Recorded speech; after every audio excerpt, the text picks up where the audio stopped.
Mussolini's power in Europe. Roosevelt is watching all of this unfold and he is very alarmed. Okay. But many Americans didn't want to get involved. There are a lot of different reasons for this, of course. They didn't trust the international bankers and arm manufacturers. They saw them as only wanting war for their own financial gain. And we talked about that in World War One too, right? The idea that the only people who really want to go are the people who are going to make money.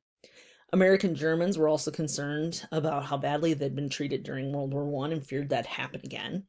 Irish Americans opposed supporting Great Britain in any way, shape, or form. Italian Americans actually admired Mussolini, mostly due to propaganda that was being circulated throughout their communities. And Americans had a strong belief in pacifism, which is the belief that war is morally wrong.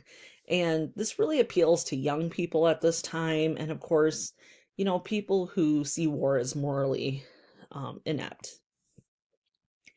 U.S. Congress is worried about our involvement as well. So they passed what we call the Neutrality Acts.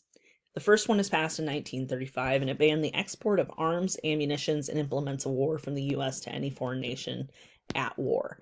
This is explicitly done because many people felt that the United States providing those things to Great Britain and France is the reason we got pulled into World War I.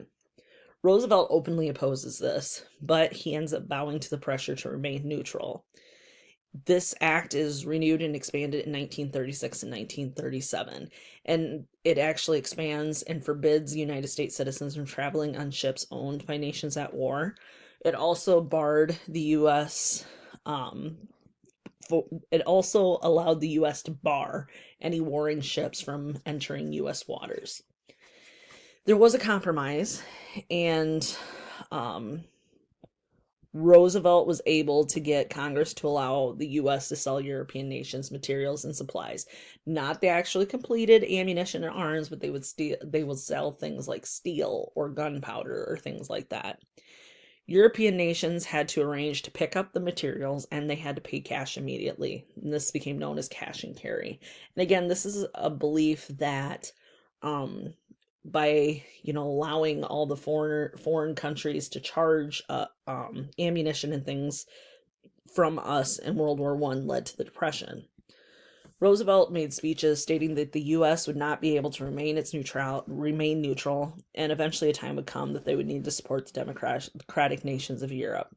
And Roosevelt received widespread criticism about this. Remember, he's a well-liked guy. People saw him as, the person who helped push for the end of the Great Depression. But remember, again, even in the late 30s, people are starting to become weary, and he faces a lot of criticism.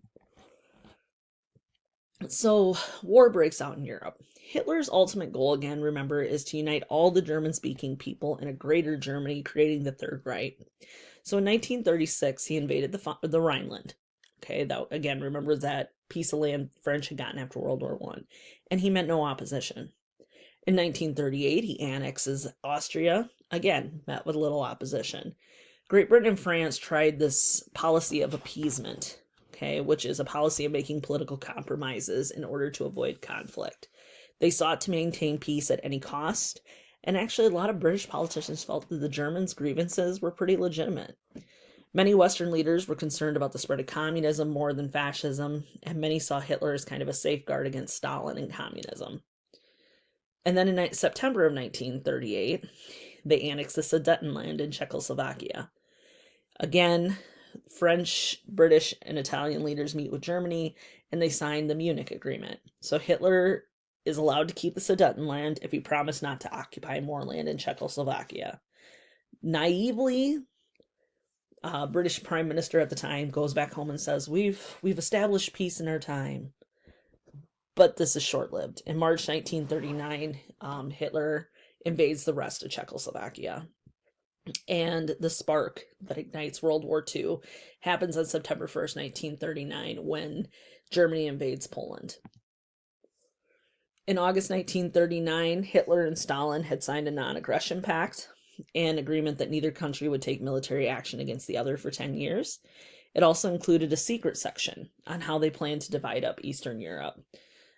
And the country that they really were focusing on was Poland. Poland had been a country caught in the middle for centuries. Their borders constantly fluctuated and were rewritten based on who was winning what. And on September 1st, 1939, when Germany invaded Poland, the Soviets actually invade weeks later. And 2 days after this, Britain and France finally declare war on Germany and World War II officially begins. Immediately following, there's actually months of nothing happening. Okay, Germany took over Poland, and then just nothing happened. And so people actually started calling it the phony war. But again, this is all going to change. In April of 1940, Germany invaded Denmark and Norway and quickly conquered both of them. Britain saw a change in leadership at this time, feeling that Chamberlain hadn't done enough to protect Britain and stop Hitler. Winston Churchill becomes the prime minister at this time. That's the gentleman you see on the right.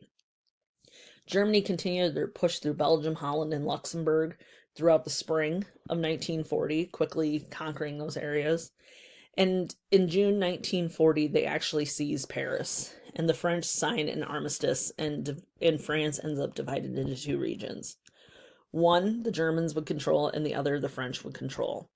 Some French decided to continue to fight, and so under the leadership of General Charles de Gaulle, they set up headquarters in Britain and supported the Allied war effort. Resistance fighters did what they could to stop the Nazis from within France throughout the war. In less than 2 months, the Nazis had conquered most of Western Europe, and now they were setting their sights on Great Britain. Winston Churchill called for the British to unite and fight, even though some called for negotiations. But what really changes the tide and gains him support is the Battle of Britain, which occurred between June and October of 1940. It was mainly an air war. Hitler tried to bomb Britain into surrender, and it didn't work. However, the British civilians suffered greatly. The London Blitz killed 17,000 civilians in London alone, and other cities and towns throughout Britain were bombed as well. You can see on the right here is an image of buildings in London that have been completely leveled by bombing. Americans continued to keep its distance, even though alarm was growing. And in September of 1939, Roosevelt called for Congress to lift the ban on arms sales, and Congress approved. And so this is allowing the U.S. to move toward war. By the early 20th century, Japan was a strong developing country with a strong military, but they lacked those lands and natural resources. And so under the leadership of some military leaders, Tojo Hideki and Hirohito, they sought to conquer new lands and build an empire. And so again, they're focusing on China. China had an abundance of land, still does today. They have an abundance of natural resources, still do today. And they were politically unstable. Okay, so today we think of Chinese communism. The Chinese communists had been fighting against nationalists since almost the turn of the 1900s, once the royalty collapsed. China asked for help from the League of Nations, and they demanded Japan withdraw from Manchuria, and Japan just left the League of Nations. So in 1936, Japanese military was in complete control of the Japanese government, and in 1937, they renewed their attack on China.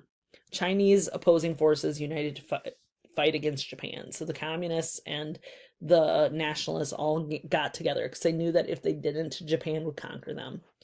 Within 6 months, Japan controlled all of northern China.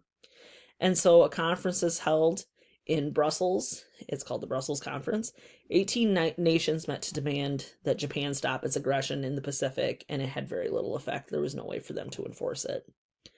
The U.S. did little to denounce Japanese aggression. They were more concerned, especially Roosevelt, was more concerned about Nazi Germany and what the fascists were doing in Europe. In 1937, a Japanese warplane sank a U.S. gunboat on a river in China. Roosevelt condemned this, but then the Japanese apologized, so all was good. Japan continued to expand, and in 1938, they annexed European colonies in Southeast Asia and the Western Pacific, and the U.S. responded by pulling trade. Japan relied on Americans for oil, steel, and machinery, things they needed to continue their militaristic ventures.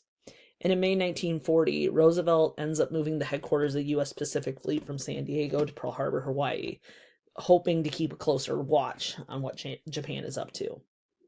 In September of 1938, Japan signs a war agreement with Germany and Italy, and Roosevelt retaliated by freezing all of Japanese assets, country's assets in the United States, plus blocking shipments of scrap iron and aviation fuel to Japan. In 1940, FDR ran for an unprecedented third term. He felt it was his duty to lead the U.S. through the world crisis, and he easily won. He kept pushing the U.S. toward involvement. He said, "We must be the great arsenal of democracy." And so the U.S. had already began ramping up war production. And in August 1940, the first peacetime draft is passed, called the Selective Service and Training Act. All able-bodied men had to register for potential military service. And it seemed like overnight unemployment basically disappears, and the Great Depression finally ends after about 10 and a half long years. Churchill sends out a plea for help to Roosevelt. Britain was in deep financial trouble. They couldn't afford to follow the cash and carry policy. So Roosevelt introduced what they called the Lend-Lease Act. And this enabled countries to receive American military aid without immediately paying for it. This allowed the U.S. to more directly aid nations at war against the Axis powers, while technically still remaining neutral. There was a committee formed in the United States, the American First Committee, or the AFO, and they aggressively opposed this. And it was headed by Charles Lindbergh, remember, who was an aviation hero. On June 22nd, 1941, Germany invades the Soviet Union, which ended that non-aggression pact that was supposed to last for 10 years. The German army moved aggressively and quickly, and soon they're outside of Moscow. This is incredibly concerning for Americans. But they didn't support helping a communist regime either, but Hitler was the immediate threat. So in August 1941, the Atlantic Charter is signed. It's an 8-point charter between Roosevelt and Churchill, and you can see them sitting together here. In January of 1942, 26 nations of North and South America, Europe, Asia, and Africa were allied against the Axis powers. And in the fall of 1941, tensions flared even more between the U.S. and Germany for many of the same reasons that they did during World War I. Unrestricted U-boat use, blocking of shipping lanes, those kinds of things. Next, we'll see how America comes into the war.